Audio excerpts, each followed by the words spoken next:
Reel बनी मंदिर के गेट पर जीजा। अच्छा वीडियो बना के डालब नेट पर जीजा। ओके। बुलेट पर जीजा का? बुलेट पर जीजा बोला ले चले घुमावे बुलेट पर जीजा। जरूर हो। बुलेट पर जीजा बुलेट पर जीजा ले चले घुमावे बुलेट पर जीजा। बुझनी हम सब बुझतानी।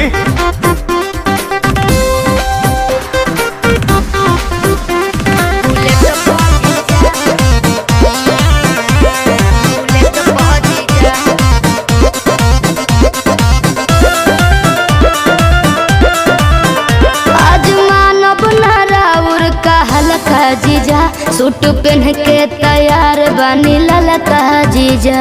अच्छा ठीक बा। ए जीजा जी सुना जौन कहबू खाए के साली उ घर ही